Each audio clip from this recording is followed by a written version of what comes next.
ជំរាបសួរគ្រូខ្ញុំបាទឈ្មោះខំសានស្រងសាក់មកពីក្រុម SC1 អញ្ចឹងថ្ងៃនេះខ្ញុំសូមមកធ្វើវីដេអូដែលលំហាត់លោកគ្រូតម្លាក់ឲ្យធ្វើហ្នឹងគឺ remote access server ទៅកាន់ Orsin អញ្ចឹងជាដំបូងគឺខ្ញុំបានចូលមកកាន់ Linux ហើយយើងត្រូវមើលទៅលើ folder របស់យើងដែលថាវាមានអត់នៅក្នុង Ubuntu របស់យើងអញ្ចឹងខ្ញុំសូមសារ virus com jam.u script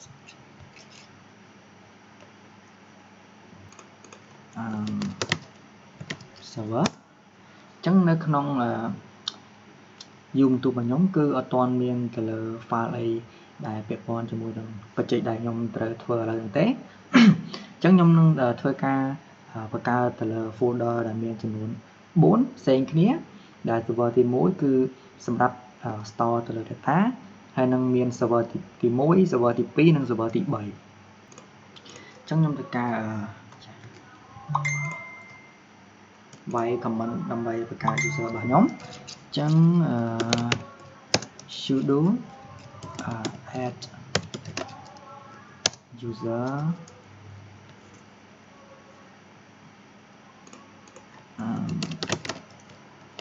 server data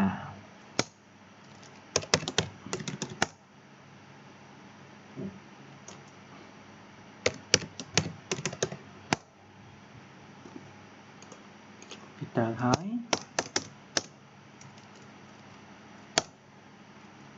អញ្ចឹងខ្ញុំបានបង្កើតទៅលើ user ដែលទៅលើ server data ហើយអញ្ចឹងខ្ញុំសូមបង្កើតមួយទៀតទៅលើ server ទី1ចាស់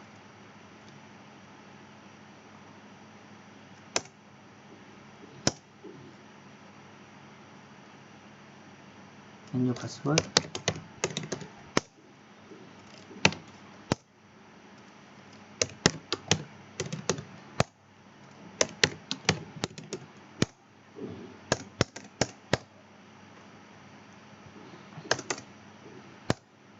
ចឹងខ្ញុំបានបង្កើតទៅលើ server ទី1ហើយក៏មកទៀតខ្ញុំ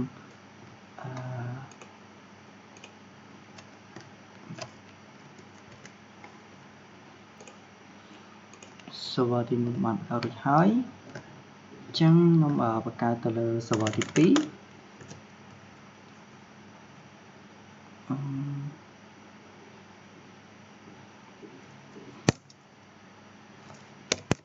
2password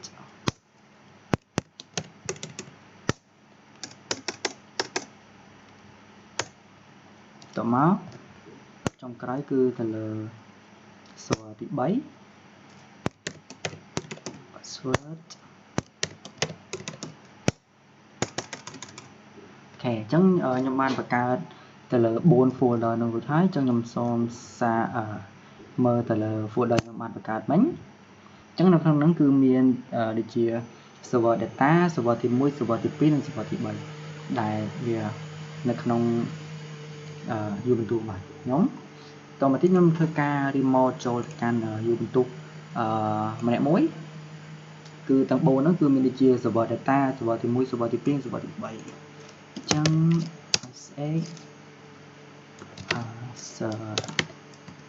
server dataហើយកាន់2.8.0.0.08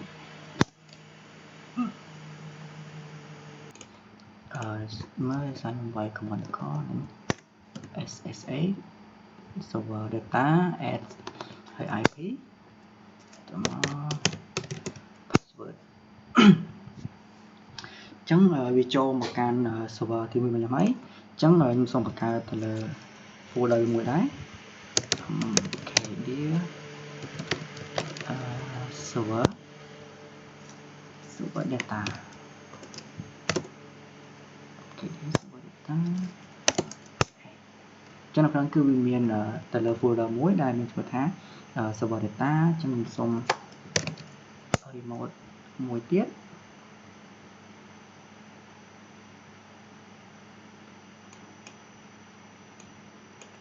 ចឹង SSH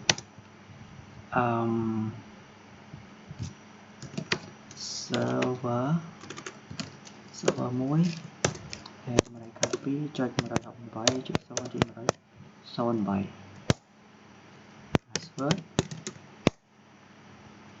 ចឹងយើងខ្ញុំចូលបានមកដល់ server ទី1ហើយខ្ញុំបង្កើត folder មួយដូចគ្នាដែលមានឈ្មោះថា data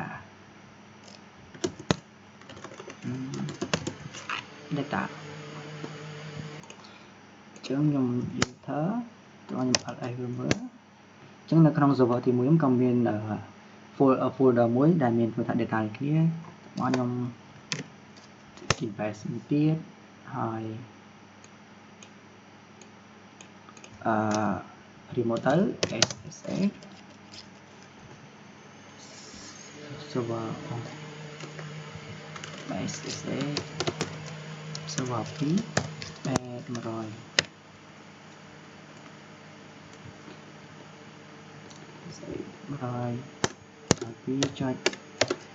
2.168.0.108 ខុស2.3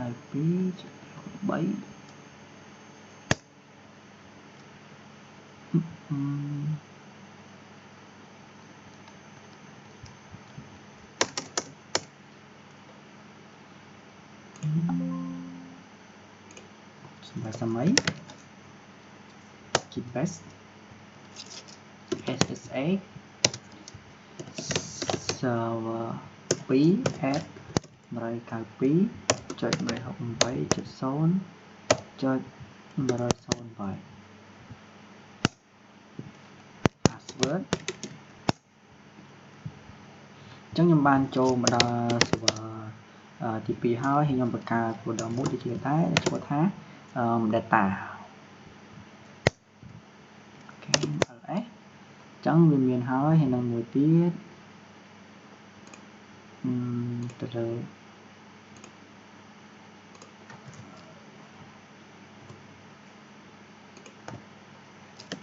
keep best ចឹងនៅចុងក្រោយនេះគឺជា server ទី3 SSH server 3 add 192.168.0.108 password អូខេចឹងខ្ញុំថា folder ដែរដែលមានឈ្មោះថា data ls ចឹងទាំង4 directory ខ្ញុំបានបង្កើតមិញនេះគឺខ្ញុំបានបង្កើត folder នៅក្នុងវាម្នាក់មួយដូចគ្នាដែលខ្ញុំ remote មកចូលកាន់ KeePass ហើយបន្តមកទៀតខ្ញុំសូមចូលទៅកាន់ server យូបន្ទុកserver KeePass របស់ខ្ញុំ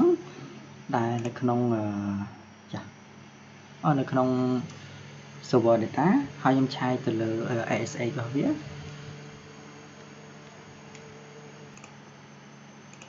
server s là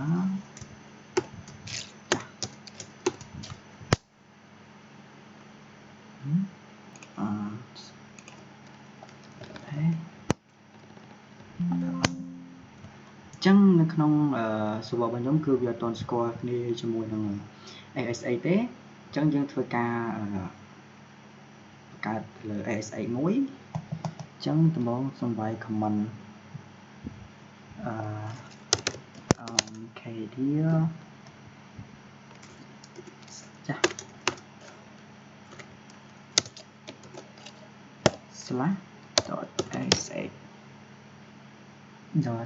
/sh.sh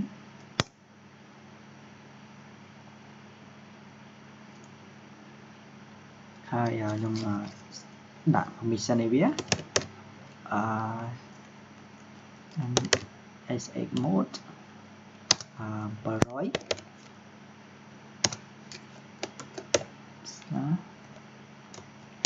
.sh អូដោយសារខ្ញុំវាយសតខចឹងឡើយនេះ ch mode 800ហើយ បន្តទៀតខ្ញុំ cd ចូលទៅកាន់ ASX cd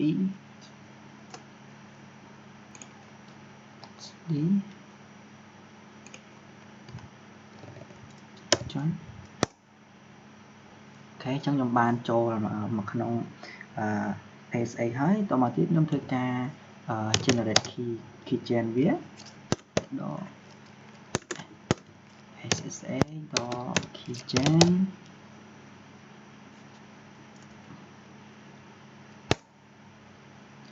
តមកទៀតកន្លែងខ្ញុំដាក់ឈ្មោះវា sv1 key password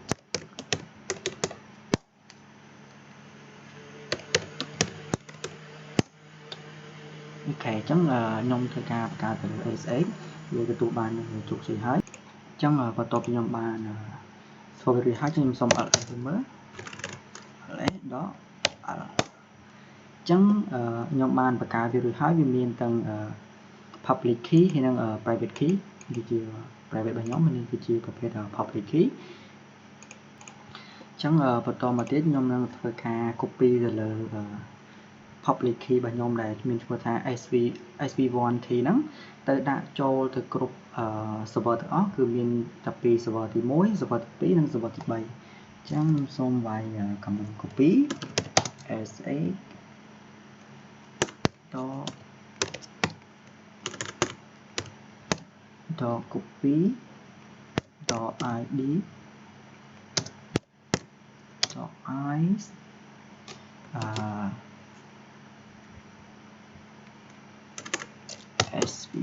sv1 key copy ទៅលើ sv1 key តមក dot pub ហើយទៅ server ទី1 add 192.168.0.108 ចឹងខ្ញុំទីមតឡើងវិញគឺហៅទៅហើយចឹងចុច enter មកជា password អូខេអញ្ចឹងខ្ញុំបាន copy វាចូលទៅកាន់ server ទី1ហើយចឹងខ្ញុំធ្វើដូចគ្នាដាក់ទៅចូល server ទី2 password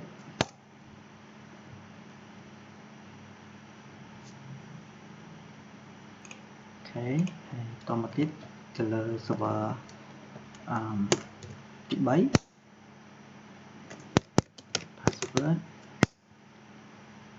អូខេអញ្ចឹងខ្ញុំបាន copy ទៅលើ public key ខ្ញុំចូលទៅកាន់គ្រប់ server ទាំងអស់ហើយគឺទាំង server ទី1 server ទី2និង server ទី3តមកខ្ញុំនឹងសាក login វាចូលទៅកាន់គ្រប់ server ទាំងអស់ដែលខ្ញុំបានបញ្ជូនតំណែងទៅតមកទៀតខ្ញុំនឹងធ្វើការ login ទៅចូល server តេស្តមើល sx .i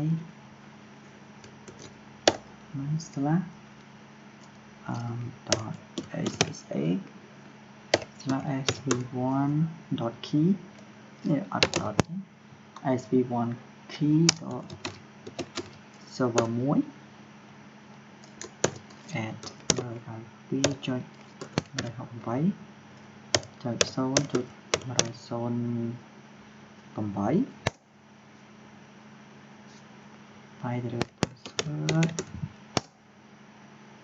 អូខេអញ្ចឹងខ្ញុំបាន login ចូលមកកាន់ server ទី1ដើម្បីតែរួចហើយចឹងខ្ញុំសូម exit ទៅវិញតមកខ្ញុំសាក login ទៅលើ server ទី2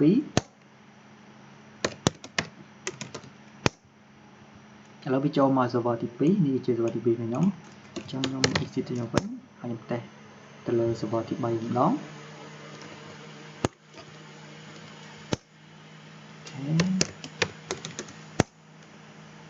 នេះគឺជា server ទី3របស់ខ្ញុំអញ្ចឹងខ្ញុំបាន login វាមកធ្វើតេស្តគ្រប់ server ទាំងហើយគឺវាដំណើរការធម្មតាហើយបន្តមកទៀតឥឡូវបន្ទាប់ពីខ្ញុំបានចេញមកហើយអញ្ចឹងបន្តមកទៀតខ្ញុំសូមចេញសិន tập mà nhưng mà thay cao vim sin dot sa mỗi ok nhưng mà tha chó cái như chia tên này nhầm từ đặt chó tập mà nhầm từ cả cái insert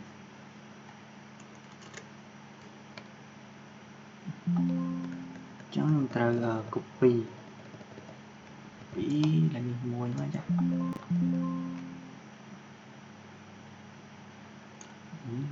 copy muối ýต่อมายังเป็นการขายพอร์ตแต่เลยเซิร์ฟเวอร์นี่คือชมคือมาตัดสินใจออกไปจุดโซนไปพอร์ตที่จุดไปจุดโซนอะไรไปที่จุดไปตอนที่ชั่วโมงตาแบบน้อง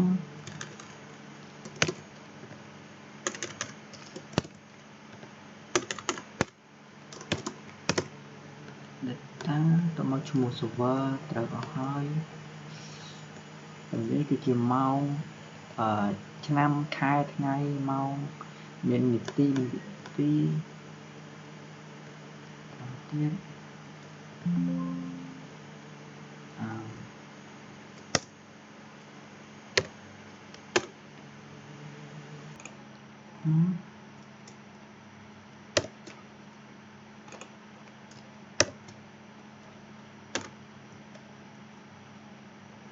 skip cell ចឹងបន្តមកទៀតខ្ញុំចូលមកកាន់ server ដើមខ្ញុំគឺ server IP1 បន្តមកទៀតខ្ញុំ sudo vim ខ្ញុំផាសដែលខ្ញុំបាន copy មិញជា vim បានក្នុង log ស្អី osin 3 server .log បន្តទៀតអូខេ password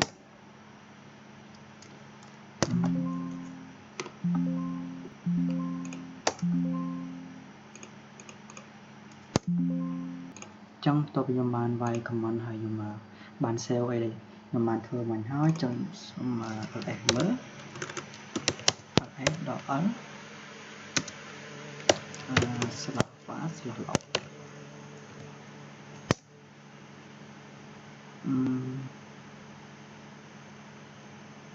rồi sang vài comment khó là nít ở đây ở đây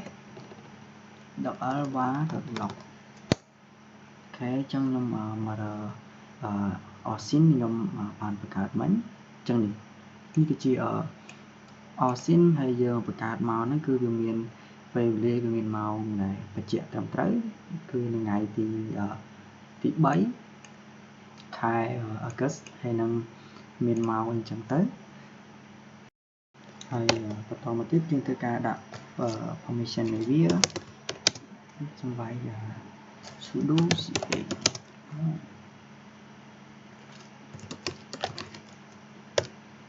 server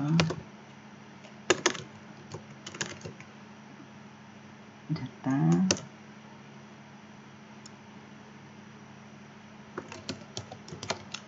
server dot data /1 /log /all sin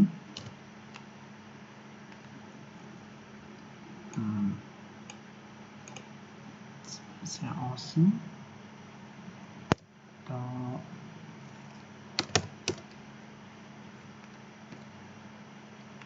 to be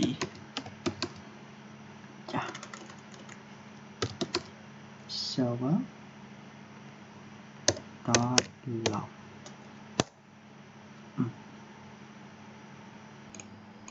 chương xong pass xong mấy chân ở đây là cũng thôi biết cho mà server bị bay sẵn chà kia chẳng nhầm cho tới là đi cho tới data tao nói chúng ta cả file class nó nhưng mà types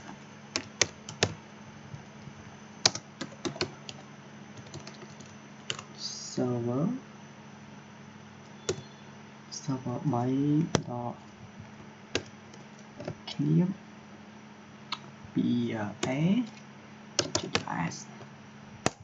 មកខ្ញុំអត់ទេអូខេអញ្ចឹងខ្ញុំបានបង្កើតវាហើយខ្ញុំចូលទៅបង្កើតនៅក្នុង server ទី2ដែរ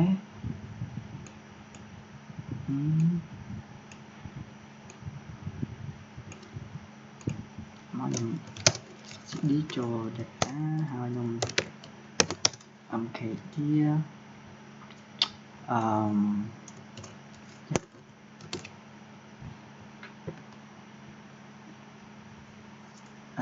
server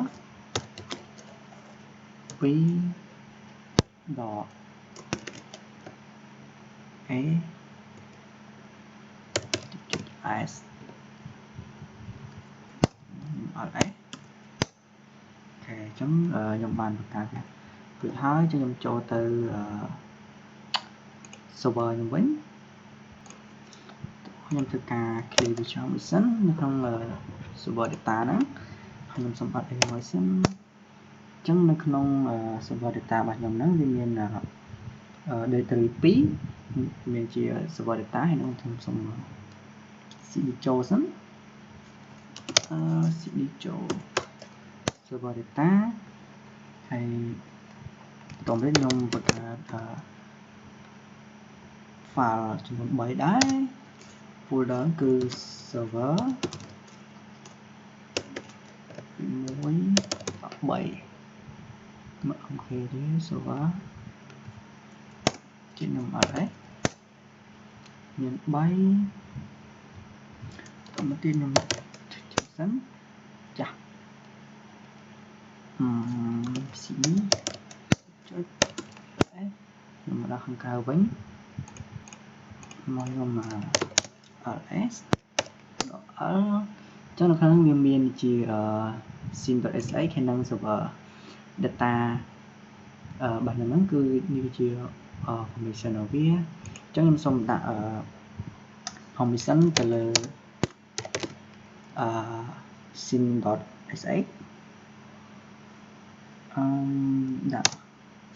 700វាប្រើបានតែទៅលើ user ទេគ្រប់ហើយនឹង user ទៅលើ owner គឺយើងមិនសិទ្ធពេញលេញតមក group ហើយនឹង user គឺអត់មានសិទ្ធទេអញ្ចឹងទៅលើ sim.sx គេជួយ alt មកទៀតចាស់ alt ចឹងនេះគឺជាសិទ្ធដែលខ្ញុំដាក់ទៅឲ្យ sim.sa ទៅលើ owner គឺមានសិទ្ធ read write និង execute ហើយទៅលើ group គឺអត់មានសិទ្ធទេនិង user ក៏អត់មានសិទ្ធដូចគ្នាចឹងរបៀបដែលយើងដាក់ schedule ឲ្យវា backup រាល់1នាទីម្ដងជាងសូមចូលទៅ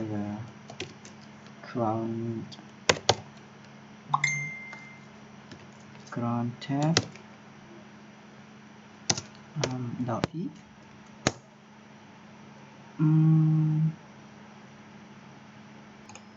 តំណបែរទី2អូខេចឹងខ្ញុំនឹងធ្វើការ backup ទៅលើទិន្នន័យរបស់វាសូមមកវិញ sim.sa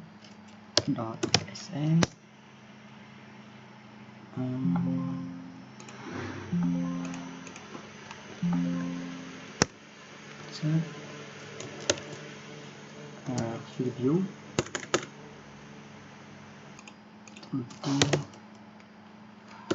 bus scene.sx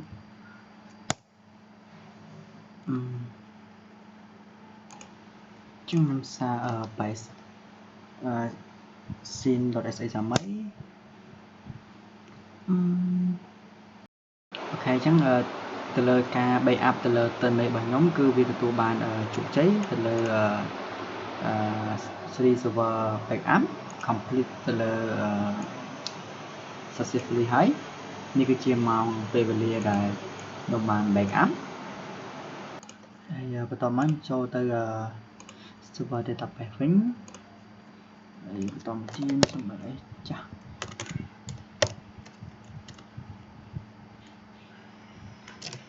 xin mới đánh chúng tôi pha cái máy chó đâm bây giờ ao kia thời ca viên năng ran rồi mua tí mà đòn tròn trời nắng để cái gì tự vậy cat thật là trong bài giờ bài tới nhưng xong 2 giờ tới cứ mới chẳng là tên là này nơi server thì muối cứ dương ai chôn mà cho nó trong server data như cái gì sau đây nhưng mà bài cho mình cứ this is my first async test thì tỏ máu em cho từ server thì phí thì mình tự cả phá chỉnh xanh tiếp phá command chốt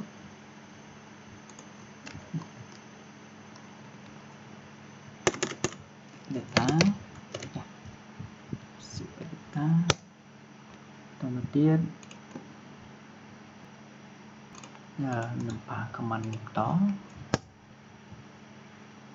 over qualify data đi sao tối toán thực cả file từ tên này dùng bàn đặt này nữa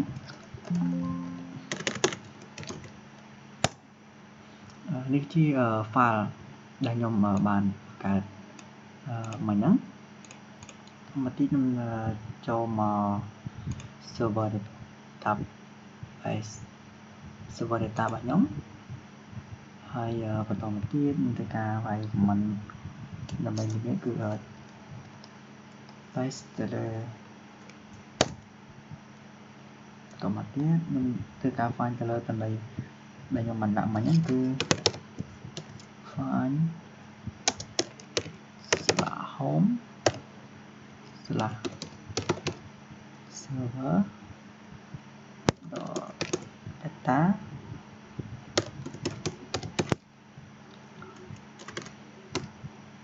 là server P chẳng như cái chuyện tình này đại nằm thua này trong server TP hay mặc file như này trong server data chẳng video bằng nhóm cứ miền tập phần nó tới có xong một con cru để bàn tu sinh